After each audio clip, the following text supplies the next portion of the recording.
franchising and get to understand what it is, it will become one of the vehicles that we adopt to build more resilient businesses. And so I'll just share my screen now to share my perspective on franchising.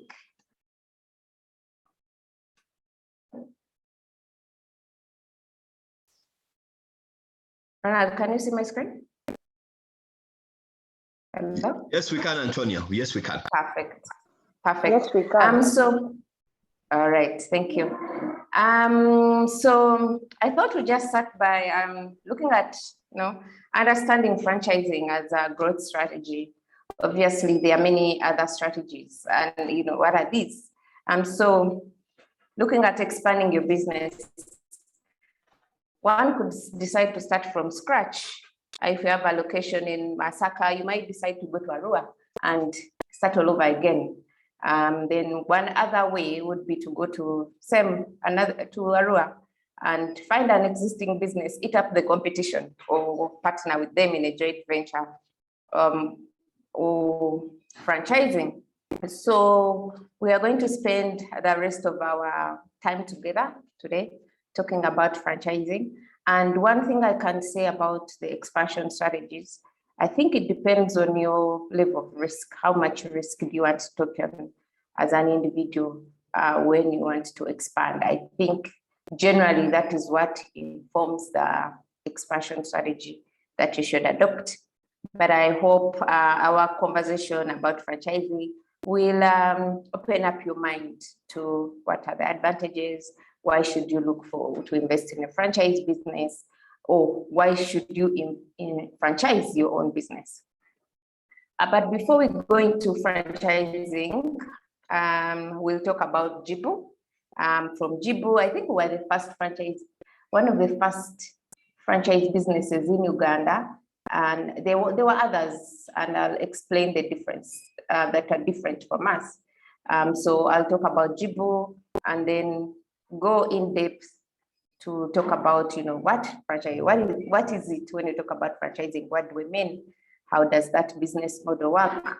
What are the rules? What are the roles of the different players in that arrangement? And if you want to franchise your business, where should you be? Where should you start from? And then we'll open it up for any questions that you might have. So a little bit about JIBU. JIBU is a Swahili word. It means solution or the answer. And we started operations. JIBU was co-founded by two gentlemen, American, Randy Welsh and son, Galen Welsh. So it's a father-son vision. And it was born out of two core challenges, which are two global challenges. One, we know that 50% of the businesses fail within the first 2 years, and another 90 to 95% fail, don't make it past their 10-year mark.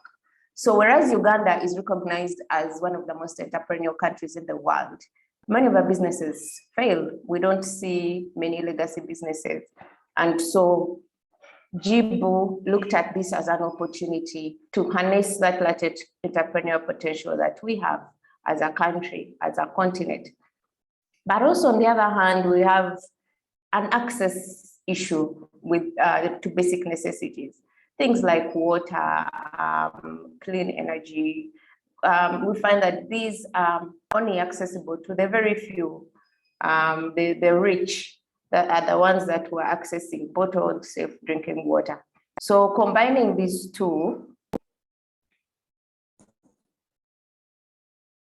came up with the co-founders came up with a solution, which is the franchise business model, to be able to, one, harness the potential of entrepreneurs and franchise and attract them into a franchise business, for them then to go to those communities that lack access to safe drinking water and provide this as a business.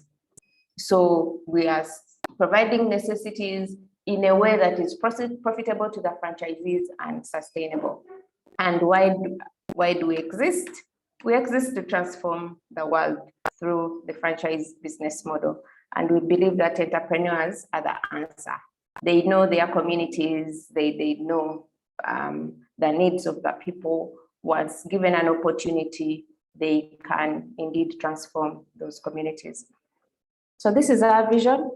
We capitalize and equip a thriving network of co-invested local owners to transform the wellness of their communities.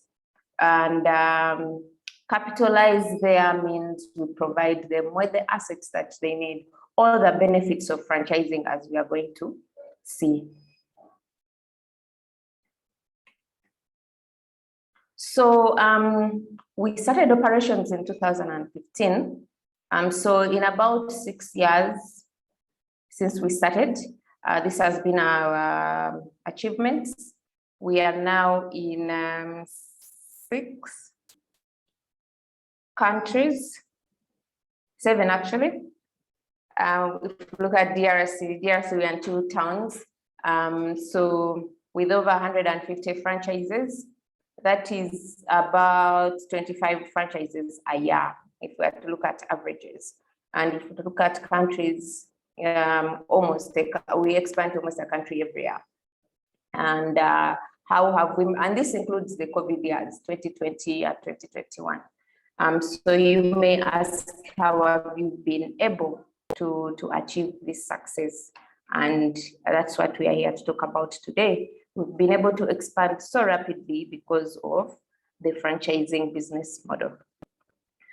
So you may know some other famous, other than JIBU, there are many other famous franchise models.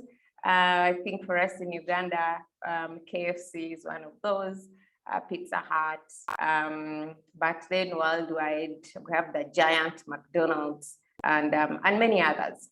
And there are different types of franchising. So we can have a product or a trademark franchise, which brands like Coca-Cola use. It's just about the product distribution. But then we also have the business format franchising, which is what most of the ones that I've listed here and JIBU deploy. So in a business format franchising is where you the franchisee, the partner that the franchisor, and I'll explain those terms in the next slide, recruits into their business to operate their brand, operates the business exactly the same way as the franchisor. So if you go to McDonald's in South Africa, that burger should taste exactly the same as the one in California. And it's because all the processes have been, that prescription, the granularity of the SOPs allows for that replication. Irrespective of where the brand is launched, the customer experience should be exactly the same because of the system behind the brand. So more specifically, if we are to look at the definition of franchising, it's where an individual invests in an existing business. So let's say, I'll use JIBU as an example. So there's a young lady, a young gentleman out there who wants to start a water business. And yeah, they could go to China, buy their own water treatment system, come, engage UNBS, engage URA, engage KCCA, and engage all the regulators, come up with their own name, and do everything that they need to do to set up the business. Or they could come to JIBU because we've set up, we have a successful business model already, and we already have relationships, we already know how to market that product, how to make the product, which regulators to engage. So the entrepreneur, when they come to an existing business model, it is a lot easier for them. It is, they shorten their learning curve as opposed to starting the business from scratch. So they come to JIBU and buy the right to open an independent business under JIBU, the JIBU brand. JIBU is the franchisor in this case. So an independent person buys the right to operate a franchisor's brand in a new market. So for example, if Kampala has already been zoned and sold to a franchise, to someone else, another franchisee, we cannot sell it to a new franchisee. They would have to give them an open territory. They could come and they're like, oh, the only zone that we have, it's maybe Kabale. Yeah. And so we can only open a franchise in Kabale. Because essentially what the person is buying, whereas they're buying a brand, but they can only operate that brand within a given territory. So they support the franchisor to open the brand in that new market. And so how it works is you have the brand JIBU as an example, and then what powers that brand? Because what's a brand? A brand, it's, yes, there's the trademark, that symbol that distinguishes JIBU, for example, or from any other water brand. And then there's the water, the taste and the look and feel of the bottle. But behind that are the systems, the SOPs that enable all the 40 JIBU locations in Uganda to be able to produce that same product consistently every day. So that is what the franchisor has to offer to the franchisees. Proprietary systems. They are, for example, our water treatment system is made just for JIBU. You cannot buy it from anywhere else in the world. So you have to be a JIBU franchisee to be able to access the proprietary system and all the technology that we use, the POS. Sorry, we've had a power blackout. The generator might make some noise. If you can't hear me, just let me know and I'll move to another room. And the proven business model, joining JIBU, joining McDonald's, it is a proven business model. It is an engine that, cookie cutter, it's been able, it has been deployed in multiple locations, stress tested in different markets. So the franchisee doesn't have to, worry about what is this risk. Yes, there's some risk they take on in the new market, but at least at a more macroeconomic level, the business model has already been proven. And then the knowledge and experience of the franchisor. So the industry experience. So for example, with JIBU, we have a lot of experience in the water industry. And then the product, how to make water, customer, how to manage customer, experience. So all this we put in a box and then license, enter into a business agreement with this individual who wants to start a water business by leveraging the JIBU brand. And what do they bring? They bring capital, both monetary and non-monetary. So they bring financial capital. So for any franchise model, the franchisee to get access to the model pays a license fee. So that license fee is for the franchisor to cover the startup costs of training and everything else that they would do for the franchisee to set them up.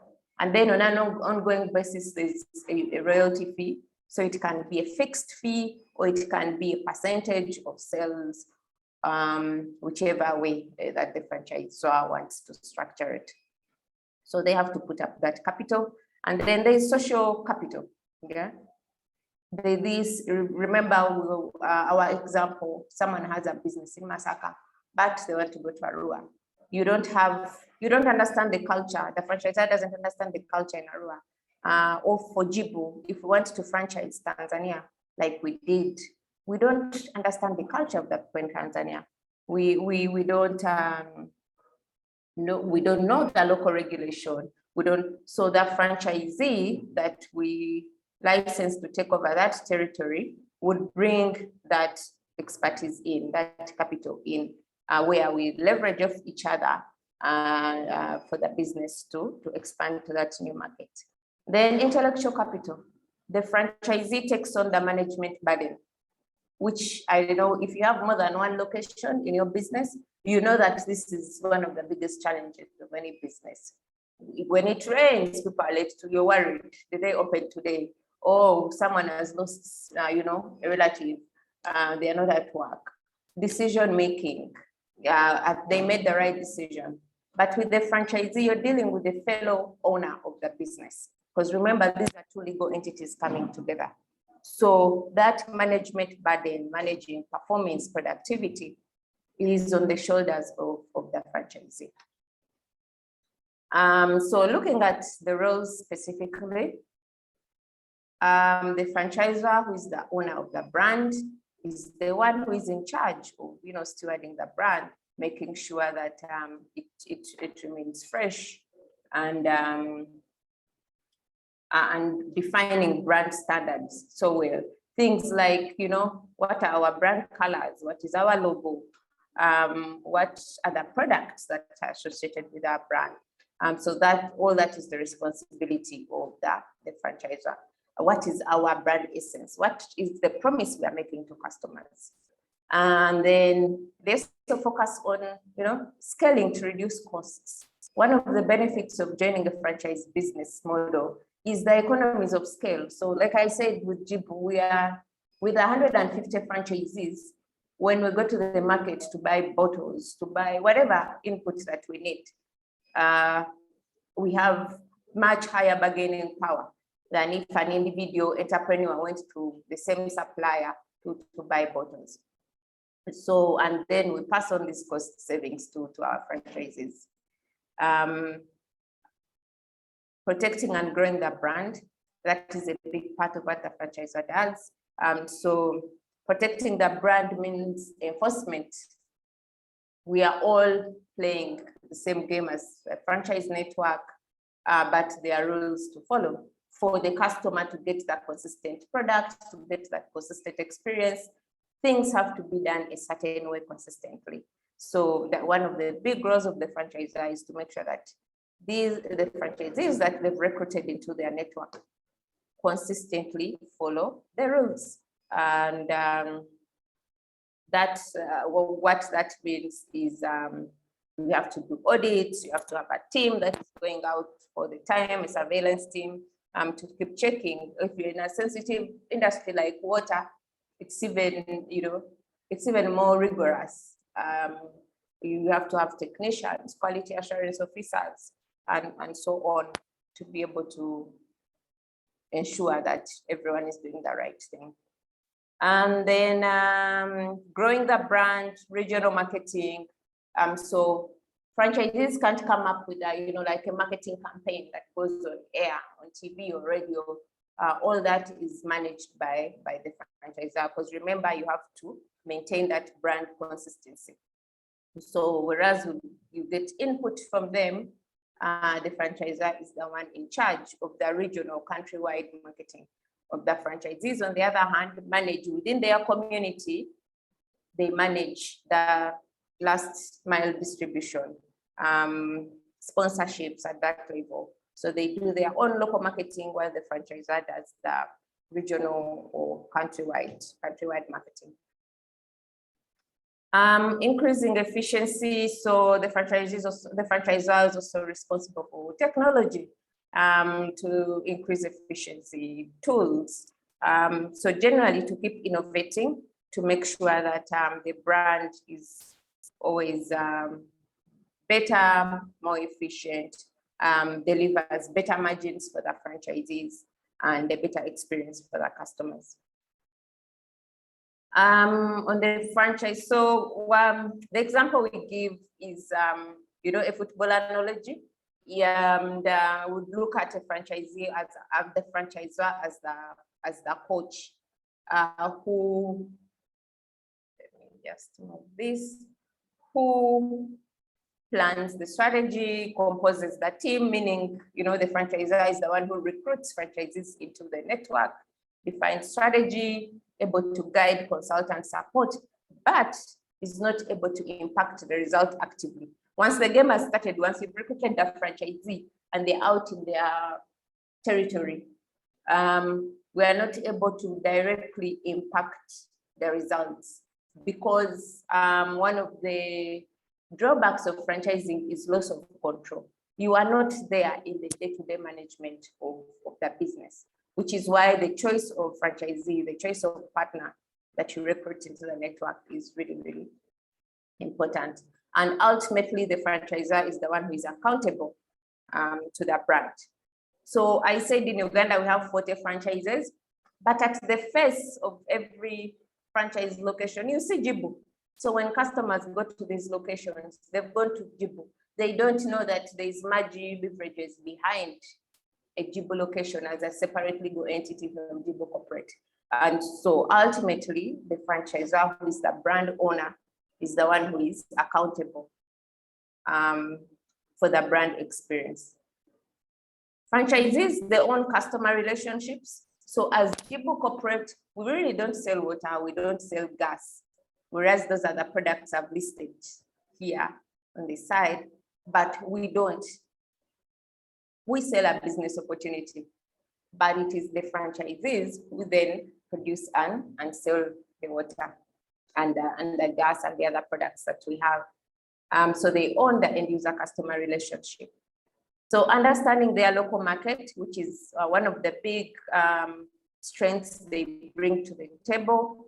They understand the local market, they develop their own local marketing strategy, engage influencers and champions in their community as brand ambassadors, monitor business results, interact with the rest of the network for peer-to-peer learning, and then comply with brand standards. So for us, again, back to our football analogy, the franchisees are, like the football team.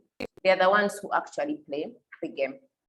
So franchising is about teamwork. One can't win without the other. And some refer to it as a commercial marriage, where each partner has a role to play for the relationship to work. And a commercial marriage, maybe not in the African sense, or the way we, some people may construe it. This is eye-to-eye partnership, two equal partners coming together, each one bringing straight their own strengths at the table and bringing their whole self 100% every day to make the brand win in their allocated territory. Two major rules, so there could be others, but I look at these as the most important. For franchising to work, it is trust. So like I said, we give our brand. There's a guy producing water right now in Arua. We've trained them, certified them, and we do trust. We do audits, we do sample testing, but we do trust that they are doing the same thing. Just like they trust us to have their back when it comes to, sometimes you have to increase prices, and they have to trust that it's not because we want to squeeze their margins, get more money, but that because we want to make sure we get the best quality products and improve the quality of support to them. And then the other rule is compliance. We have franchise systems, have franchise agreements that lays out all the rules. And then from the franchise agreement, there are standards that are developed for everything. And franchisees must comply with those standards. Because again, like I said, that is what delivers that consistent customer experience. So I'll quickly look at advantages and disadvantages. I've already spoken to some of them. So for the franchisor, the owner of the brand, you're able to grow. JIBU, we've been able to grow to, so many countries. We're even in Burundi, where most people are like, how do you do business in Burundi? The foreign exchange and so forth. But we franchise, we have a partner who understands the Burundi market, how foreign exchange works, how the culture of the people, and they are operating a thriving business there. So we are able to grow to so many locations, geographies, without, checking off all the boxes, without leveraging, without us putting up all the capital to get into that market. And then managerial talent, which I've talked about, supply chain benefits, I already talked about those economies of scale that come with a big business, and then exit strategy. As a franchise business, I believe we should, as a building business, you should think that at one point you might have to sell it. So as a franchise business, it commands a lot more value if you get to that point where you need to sell it or bring in more equity. So disadvantages, the initial and ongoing capital investment. The initial capital is high as you're trying to document everything and define everything, the standards, the brand, patenting the intellectual property and all that. It's time consuming, but these are not unique to franchising anyway. Time consuming. I think the one that is unique to franchising is giving away control. Like I said, you have all these owners of businesses who are in charge. You're not in charge of their day-to-day, you're not in charge of their staff. So you've given away control of the brand. And then legal regulation. In Uganda, in parts of our world specifically where we don't have regulation on franchising, it becomes a lot more challenging to, to keep explaining to regulators that, no, we operate the same brand, but we're separate legal entities. So, the law should operate differently and so forth and so forth. So those conversations are sometimes not easy.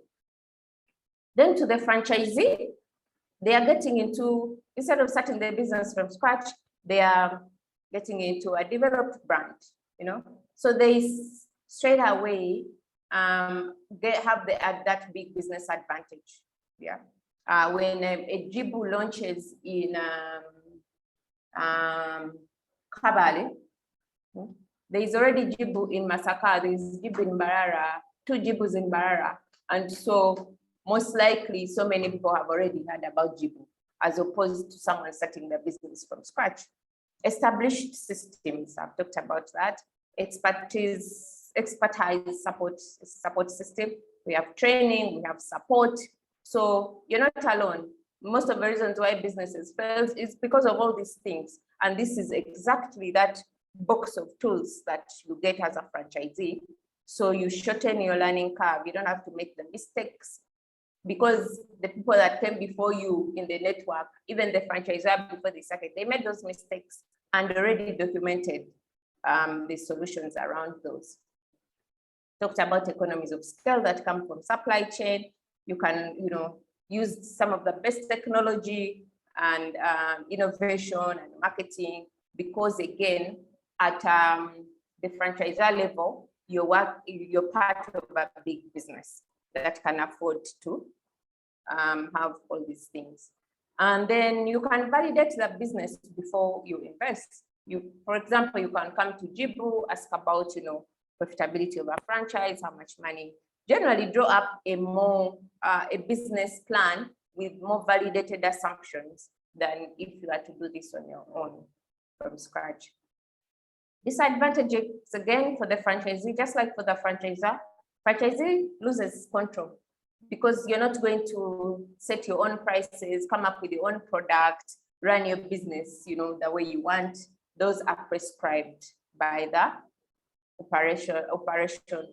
operations manual. So if you're someone who wants to do their own thing, have their own product, you can say, oh, but in Kerala, people like this. So I should add it to my portfolio. If it's not part of the authorized products of JIBU, you cannot add it to the portfolio of JIBU. And of course, the initial costs we talked about, the licensing fee and ongoing fees, and alignment, common values. Like I said, it's a commercial marriage, so you have to be able to, you have to be aligned, you have to buy into the culture. There's some loss of identity when you join the franchise business model, but hopefully it's not really loss of identity, it is alignment, because you're chasing the same goal. So if you're looking at, I think this is one of my last slides, to franchise your business, where should you begin? Number one, we've said franchising is about a replicable brand. So for your business, where are you? Is it still a product? How do you convert it into a brand? Yeah. Do you have a trademark, intellectual property that, stuff that you need to patent? The look and feel. How can consumers easily identify your location, your store, your shop, your business. So what you need to define those standards to say, this is what my shop should look like. Yeah, and this is what my brand stands for. This is how it is recognized in the market. So those are some of the things that you need to start thinking about. Number two, the systems and the standardization. Like I said, franchising is a cookie cutter model. And so replicability from one location to the other. So you have to define standards for each and everything, customer service, product inputs, to even measure. You know, like McDonald's, you have to measure, this is the quantity of meat that goes into this burger. This one, you know, and so that the final product tastes exactly the same. So there have to be standards for everything, including where to buy the meat. I know someone was telling me they lost a license, a KFC license, and they wanted to launch in a certain country just because they just couldn't get the right type of chicken. So you can't say, oh, there are these free range chicken, I can use those to make KFC chicken. No, it won't, it won't come out the same. So they prescribe even up to the quality of chicken. Even those paper bags, I understand they come from Egypt or wherever. And maybe it's because other places can't make them. So even the quality of the paper bag, with business format franchising, everything is prescribed. And so you need to start thinking the same. And then understanding unit economics. So what I mean here is profitability of your business. And it's not general. Look at a franchise business as a child. When that child is born to, let's say when they are 18 years, there are critical milestones that they must hit. So at 0 months, when we launch a franchise day one, what does success look like? Maybe it could look like you have trained up people, key positions are filled, people are trained and certified, they have the right product mix, they have a delivery tool. So that is success at month 0, or the launch day. Then at 3 months, what does success look like? What should their sales look like? What should their expenses look like? What should their customer mix look like? Distribution channels. How different should that be at month 6, month 12, 18, 24, 36, and so forth? So, because when you recruit franchisees into the network, you need to get assurance because they've bought into your brand and you've kind of assured them of some level of success. So you need to be able to track at those critical milestones that they are on the right trajectory. And also that is how you structure your support to make sure that to course correct for whoever is not trending in the right direction in a specific area, to be able to course correct. And then the ideal franchisee profile. Remember, you're giving away control of your brand to this person.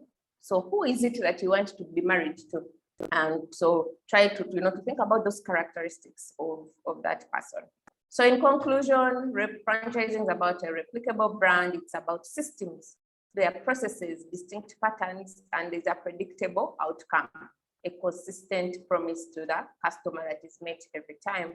It is eye-to-eye partnership. No one is the other one's boss. It is eye-to-eye partnership. And it's a network approach. It's not about opening up isolated locations all over the place. They might be able to share information and resources and work together with the franchisees. So I'll pack it here and hand it over to you, Ronald, for that Q&A session. Thank you, everyone. All right.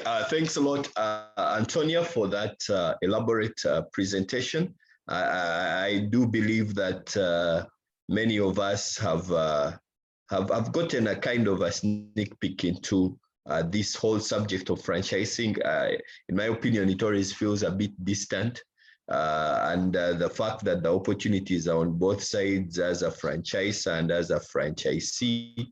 And I think it's an interesting conversation. At this moment, we have a couple of minutes to just go through an opportunity to just ask questions. I'm going to request that if you have any questions, please do. Antonia, Emma is asking that you just go back to that very last slide. I think she was taking notes.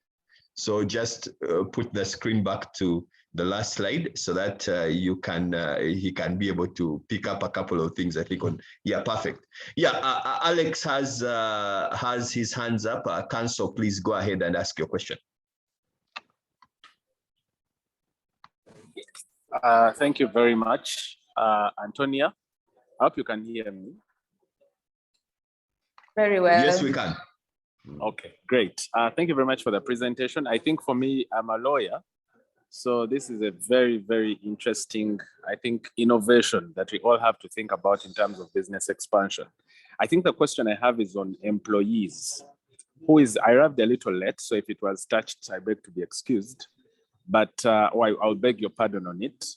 Who is in charge of the employees, in the sense that if JIBU has a central office, but has 100, outlets of franchises, who pays the NSSF, the payers, and do these franchises send it back to the central office, or do they each handle on their own? And what's the safest way to manage the liabilities that can arise from any breaches on the part of employment management? Thank you. Thanks a lot, Alex. Grace, you can go ahead. Glad to have you here. Please do go ahead. Thank you very much. Thank you so much, Antonia, for the presentation. How does one exit? What would the franchisee be entitled to at the point of exit? And if you have conflict with the franchisee, is there a way you can have maybe like a marriage resolution center, conflict resolution center, where this marriage doesn't necessarily dissolve, but then there is a way conflict is handled that is where you create a win-win situation for both parties. Thank you so much. Thank you, Grace. Abe, please go ahead.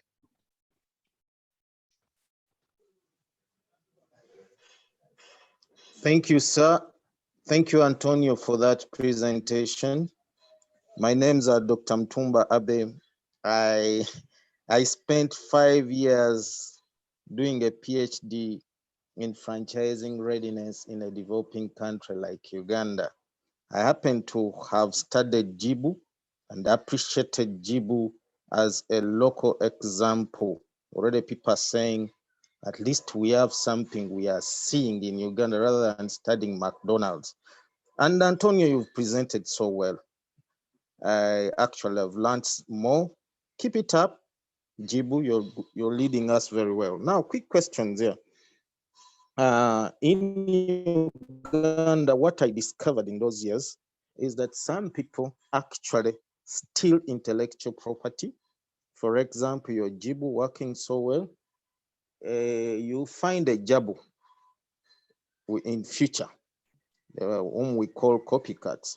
So, and you mentioned that enforcement in Uganda, good enough, we have a lawyer.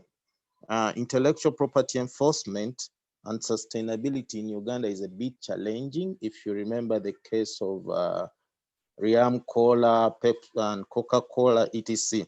So how do you plan to maintain the JIBU brand without people copycatting it in a way that you lose? Then number two, I don't know whether it was by mistake, you said in your slides, you indicated that you have only owned subsidiaries in Uganda, Kenya, and the rest. But when you are speaking, you said you have 40 franchises in Uganda. Franchisees, can you clarify that? Then I have another issue. I also found out empirically that in Uganda there are a variety of modes, and I see you using them. You have a fractional franchising mode where I see JIBU outlets at supermarkets. Then at the same time, I see a micro manufacturing model like the one you've mentioned in Arua. I see small factories of JIBU in people's homes, in communities. Then I also see full distributors of the JIBU water.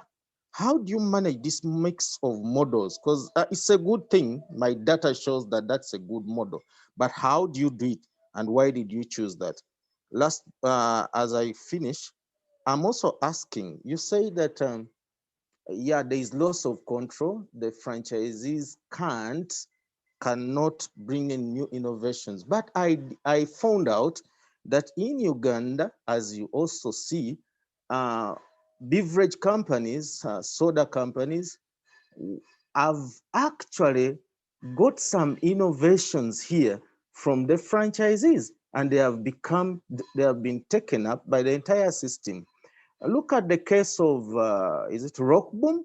When Rock Boom boomed, a certain soda company came up with something called, is it Spring? Something.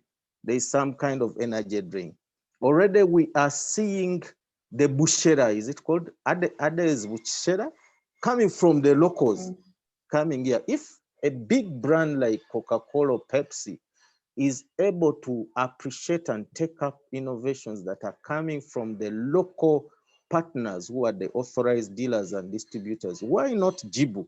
It is a win-win. Lastly, since you're doing a good job, I'm asking, do you see other Ugandan businesses learning from you? Are you causing a bifurcation? Are you causing a butterfly effect? Are you seeing yourself teaching, showing, not teaching, role modeling others to learn that you can actually become a manufacturer through franchising? Because that has happened in Uganda through those companies that I've mentioned, but even JIBU is doing it. Are you seeing you influencing that we are going into the parish development model?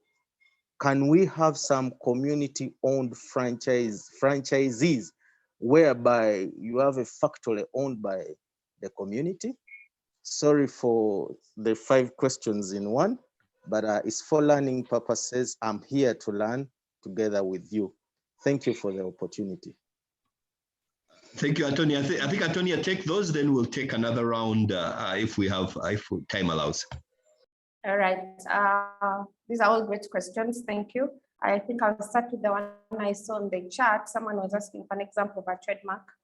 So a trademark is a symbol that is used to recognize your brand, your product in the market. So for example, JIBU, you see how you can see from the corner here, it's with an extended eye and the ripples or the Nike swoosh, anything that we can see and say, okay, that is a Nike. That is, although China has messed it up a lot, not a bit, but that is the idea of a trademark.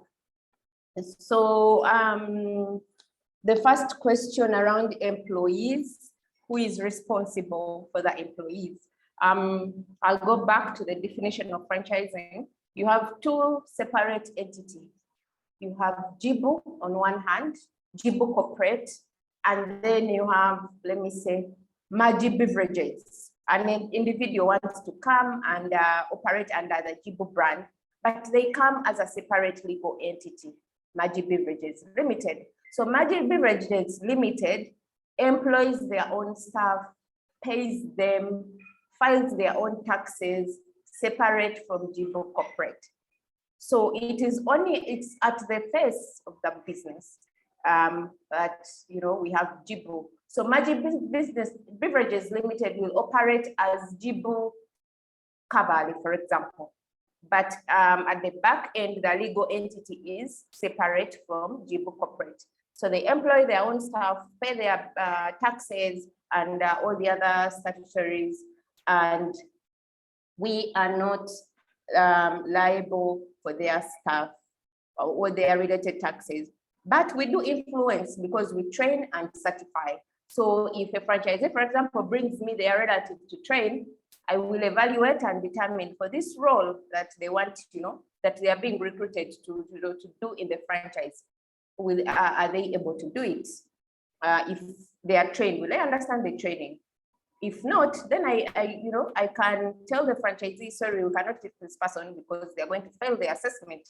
And if they fail the assessment, they will not be certified to perform the role. So whereas we don't employ the staff, we have that kind of influence because we train and certify. although it is one of the hottest topics in other markets where franchising is more developed, the joint employer liability. And so as a franchisor, one of the things that you have to do is to make sure that there is no, there are no gray areas when it comes to who employs the staff at the franchise. Exits, what happens during the exit?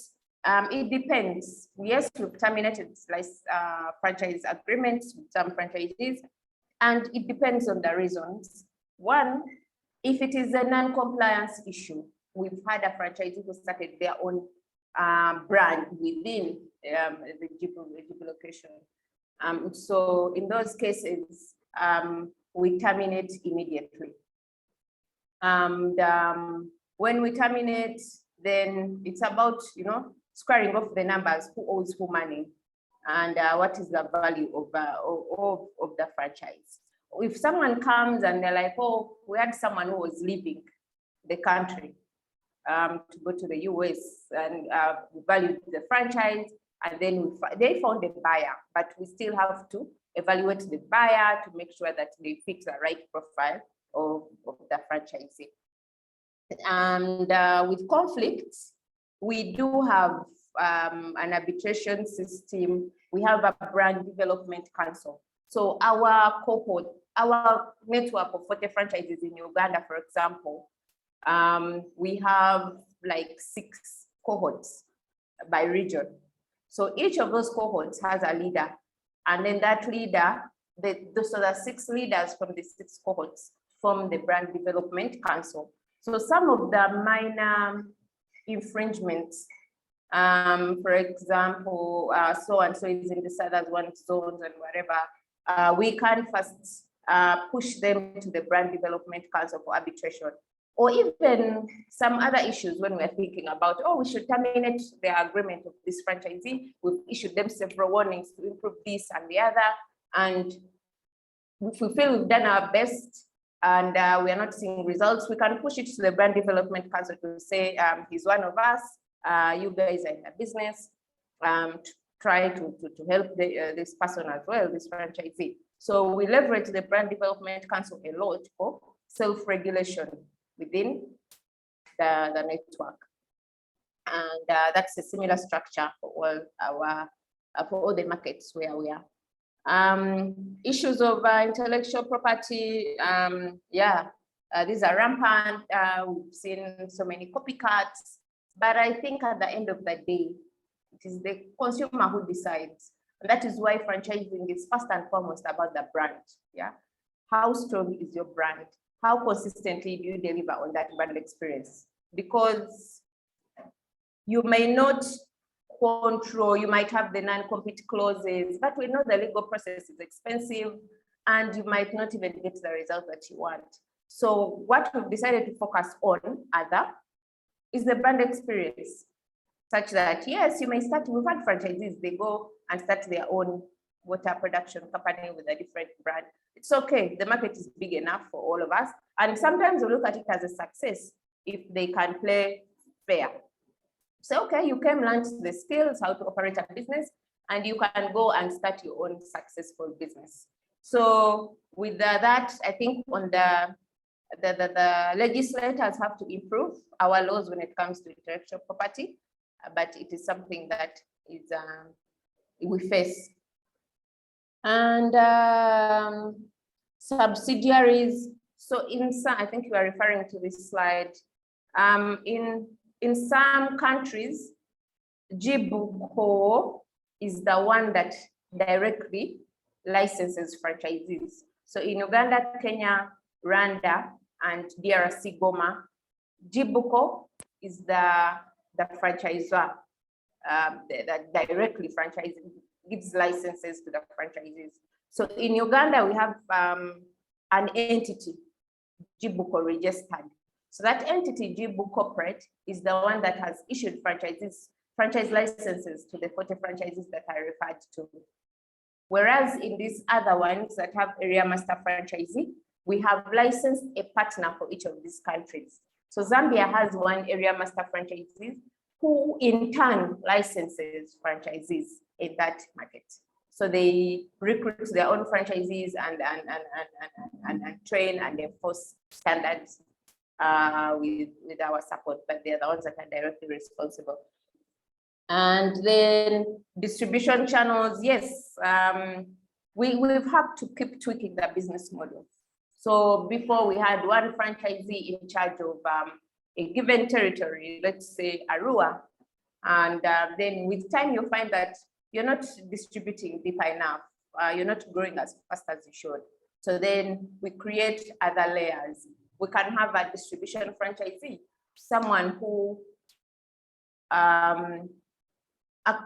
gets product from a production franchisee to distribute to a small territory within a production franchisee territory. So again, it is because remember our target market is middle income consumers. So drinking water is what we compete with, and it is accessible. It's right there in the home. You bail and you drink. So we need to be able to take the products to people's homes. So we created different layers of distribution to provide that accessibility, to make it easy for the consumers to access the product.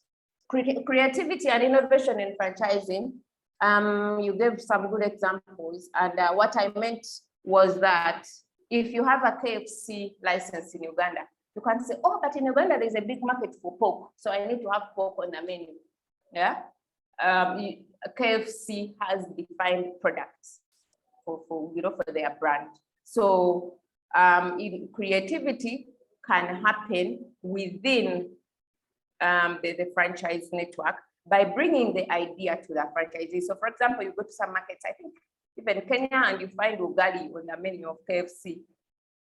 But it's because they brought so the franchisee on their own cannot decide to bring a specific product on the menu, but they can take their idea to the franchisor, and the franchisor does some research, evaluates, and determines if it actually makes sense for their brand.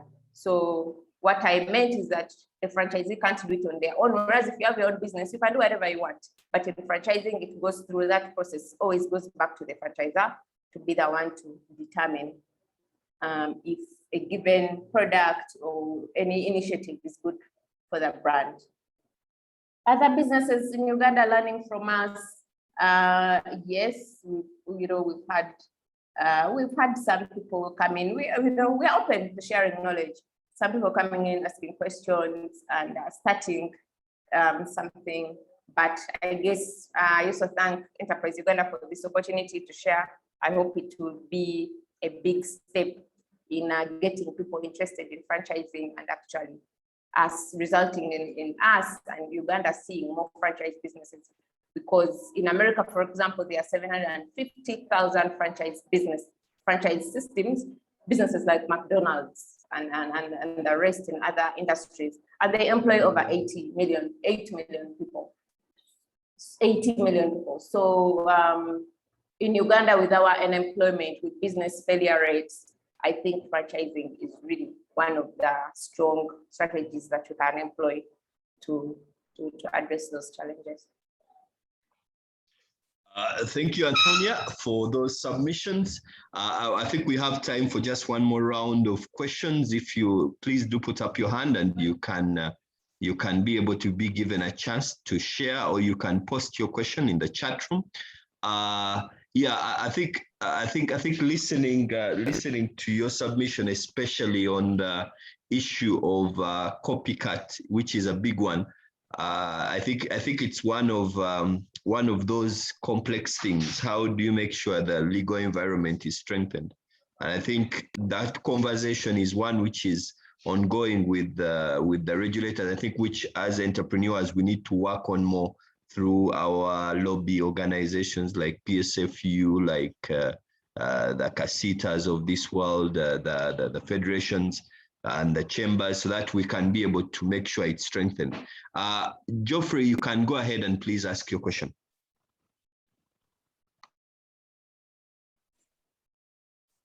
Yes, am I on now? Yes, please. Yes, I can hear. Yes, thank you, Ronald, for granting me the opportunity.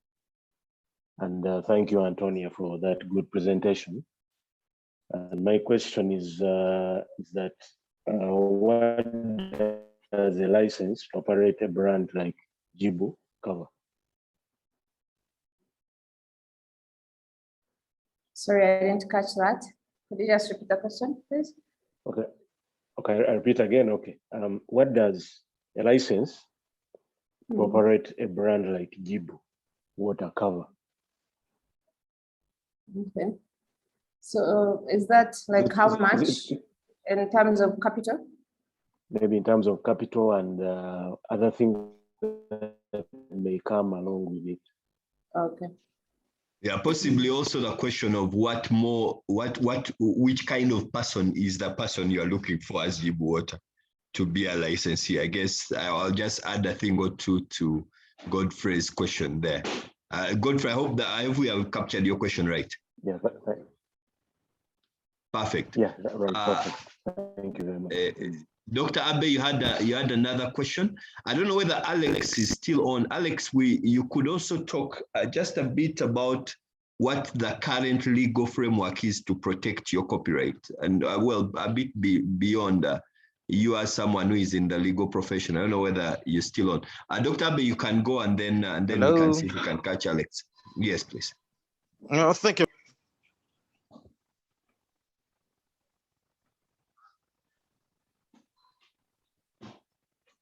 Thank you so much, Bwana Ronald. Let me hope I'm clear because I have a network problem. I've always been on and off. Am I clear? We can hear you clearly now.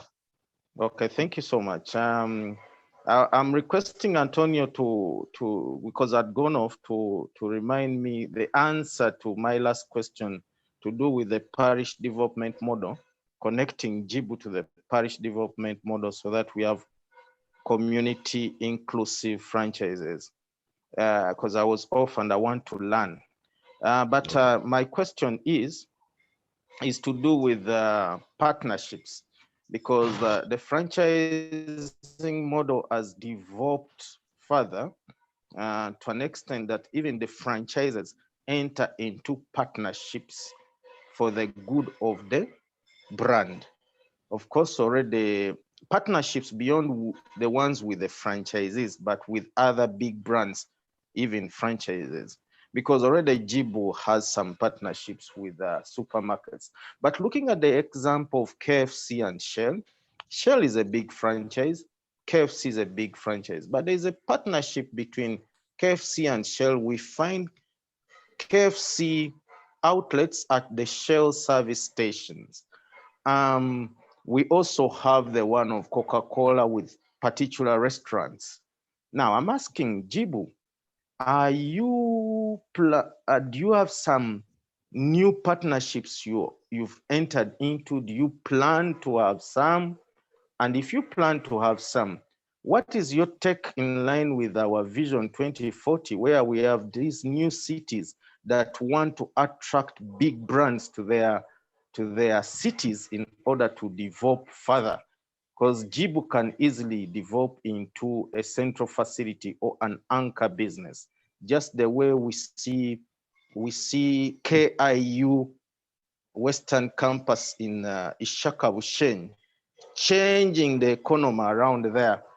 Yeah, the way we see Bidiko and Kakira changing the economy around Jinja, the way we see Guru University. So me, I'm positive that JIBU can, but it can't when it's alone. So are you planning any partnerships with the big players so that your brand becomes stronger? That is my question. Thank you so much. Thank you so much for that question, Dr. Abe. If we have another, we can take one more. Robert has come in saying, looking at the horizon, we need to tap into existing structures since our people have a reading challenge. As franchising, we require critical understanding and paperwork. I think the thing there is we need to, the process of understanding that can prove a bit complex. And I think Robert is saying that we need to see how to tap that into the existing structures. Yes, Alex is back. Alex, you can make a comment quickly and then we can hand back to Antonia. Please do talk to also what we currently have as a legal Okay, thank you, environment. Ronald. Yeah. I hope you can hear me. Yes, we can. I think just to make one comment and say that there's a whole realm in our legal field called intellectual property. And for me, I think the take home should be that you cannot get into franchise discussions without legal advice. Because relationships always go wrong, mostly because of how we prepare or do not prepare or fail to prepare. So intellectual property has a number of aspects. One of them is trademarking, copyrights, and patents. We tend to use these words interchangeably, but they actually mean very different things. Trademarks, as Antonia has mentioned, refers to marks, logos, things that we use to identify colors, sounds, signs that we can look at physically and be able to identify. Copyright, on the other hand, is about literary works, musical works, and all those works of the mind. But all these intellectual properties we're talking about must be reduced to form, and they need to be registered for you to be able to say, I own this. Just like you own land and you have a certificate of title, it is important that for whatever intellectual property you're talking about, there is something tangible or a certificate of ownership. And the law is advancing to be able to accommodate all these forms of registration. Now, because franchises are hinged on a brand or brand strength, it's important what evidence you have. The best example we have lately is Cafe Javas and Java House. Java House comes to Uganda, Cafe Javas is already registered. And Cafe Javas is saying this is very similar to what we have and we own it. Allowing them to use it would be an infringement. And then the authorities come in to resolve that dispute because you are registered. So I think that is going to be very critical, that you cannot sell a brand the evidence of ownership of which you do not have. So that has to be the starting point, and then we move into signing agreements. For franchises specifically, Ronald, we don't have a law, and we are grappling with contracts to make sure they cover everything. Other jurisdictions have advanced far greater than us, but that will just be a question of time. The law normally follows commerce, so commerce has to be the driver, and then as lawyers or people in the legal field or regulatory realm, come in to regulate that innovation that has been created. But for me, it's a strong encouragement. As a firm, we want to open up branches across the country, which is not something that has been heard of. And that's why I'm very interested, not just as a lawyer, but also as a user, as a franchisor, so to say, in the near future. So thank you very much for the discussion.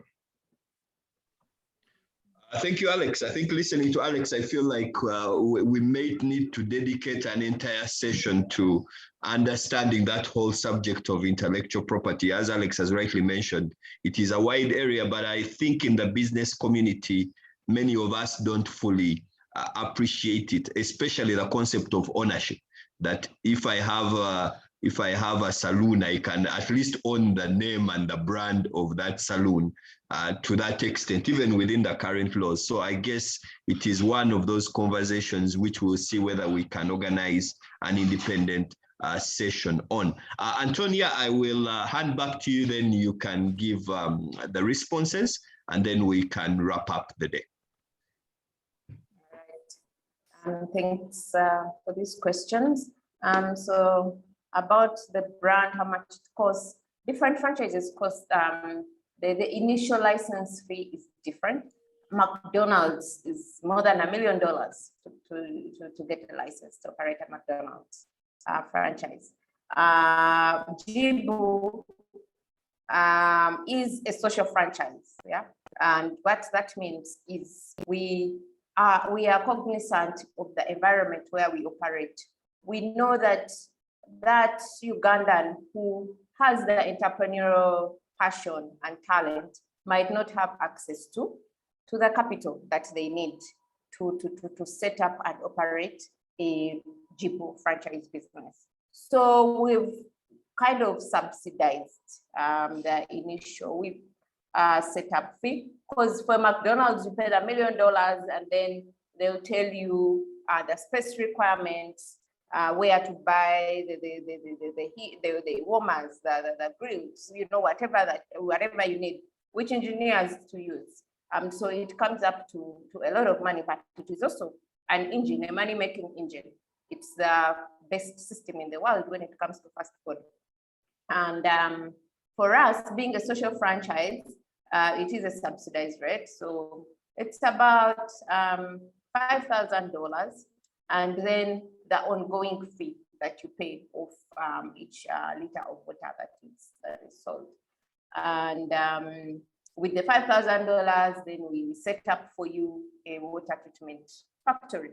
So once you find the location, so as a franchisee, you find your location which we approve, because it has to be suitable for water production. And then you should have working capital to buy your inventory, to pay your rent, pay your staff, generally the typical operating expenses. And then we lease to the franchisee the water treatment system. We set it up, all the piping that is required, with the relevant supplies like water tanks and everything. We also do the branding. So a franchisee typically walks into the shelving, a set business, yeah? And then their role is to do the local marketing, the sales, to then pay us back perpetually over time through the ongoing fee that they pay.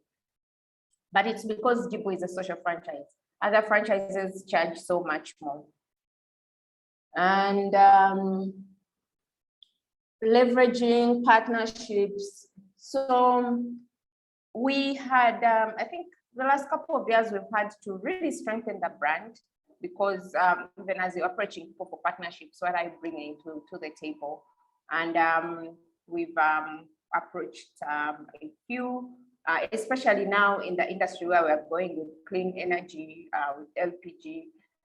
That is an area where I feel like we really need partnerships. We are talking to a few, which I can't discuss here because discussions are still going on. But it is a good idea, and it is a question that we keep asking ourselves now, because of where we are as a brand now, to say which partnerships can we leverage to grow the brand further. So that was a good question, good food for thought for us.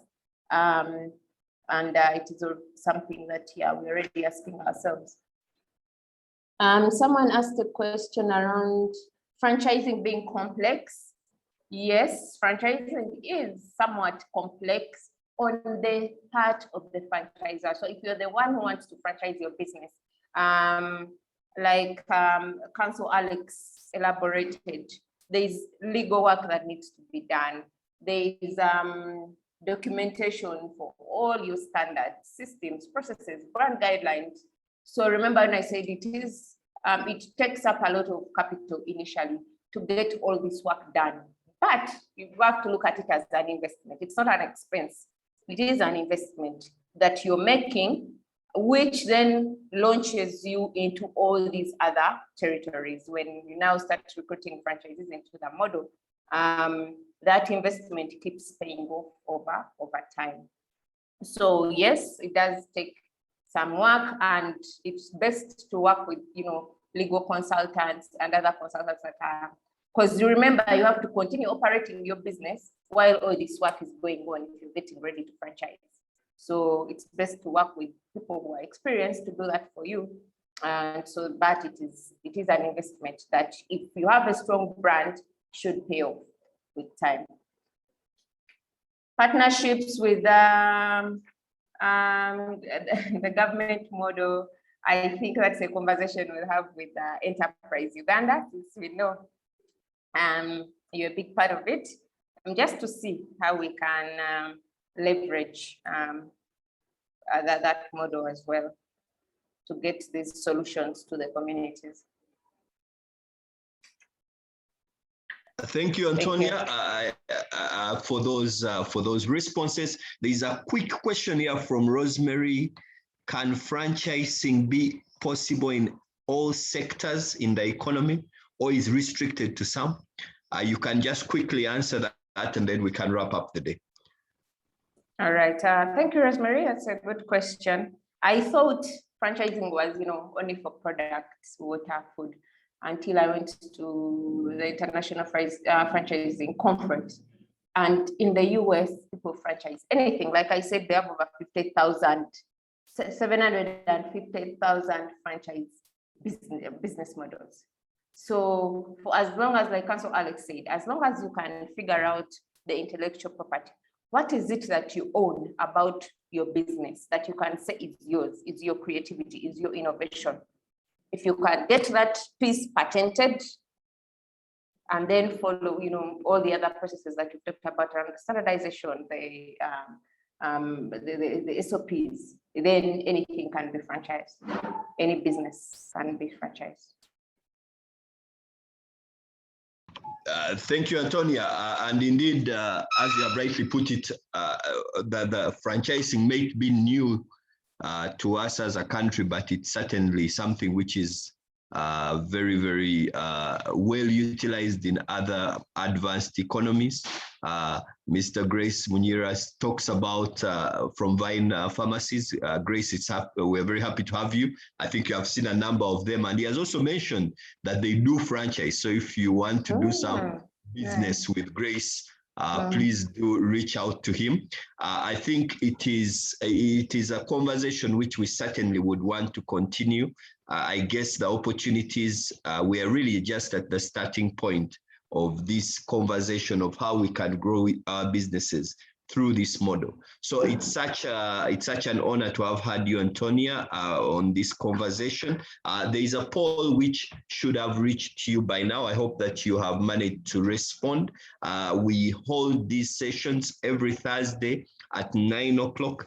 We usually use just about 1.5 hours for the sessions. We want to thank you so much for taking off time to join us today. Antonia, a big thank you for opening our eyes to this opportunity. Antonia, if you want to reach out to you and we want to do business with JIBU, I'm going to request that you share your contact so that people can reach out. Some people on the call are really looking for business opportunities, and they're saying, can I be able to even possibly get one of the many franchises we have as JIBU Water, and the same is true for Vine Pharmacies, because sometimes people want to, Grace, someone is asking for your contact.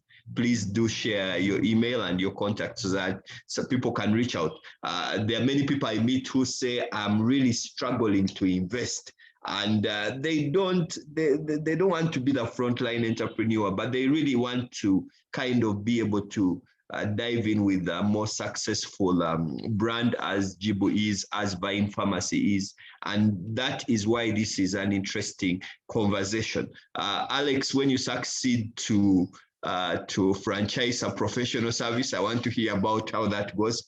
It's quite a big conversation so that you can find your farm in every town, and it is run in a franchise, and in every city possibly, and it's run in a franchise model.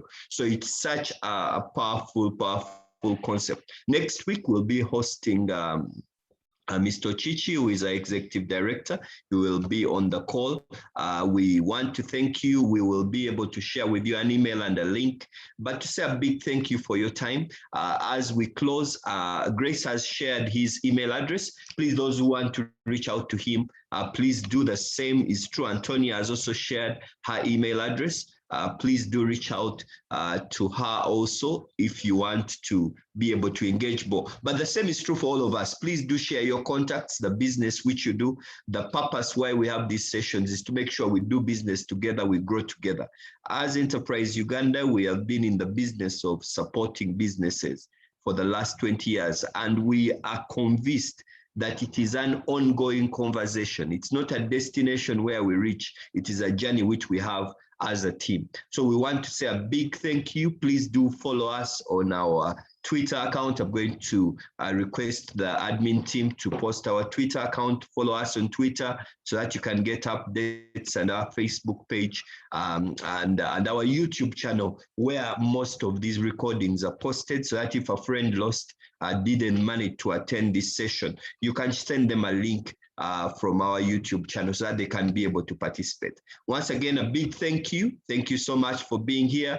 Antonia, thank you for that excellent presentations. Please just give a high five to Antonia and just say thank you to her, give her some love so that we can be able to just appreciate the time she has put and the investment she has made to make us get better in our businesses. Once again, a big thank you to everyone for being here. Please share with us your contact, your name, and your email address so that we can be able to engage. Once again, keep doing business, keep pushing so that we can keep recovering as a whole. Thank you, and thank you so much. See you next Thursday at 9 o'clock.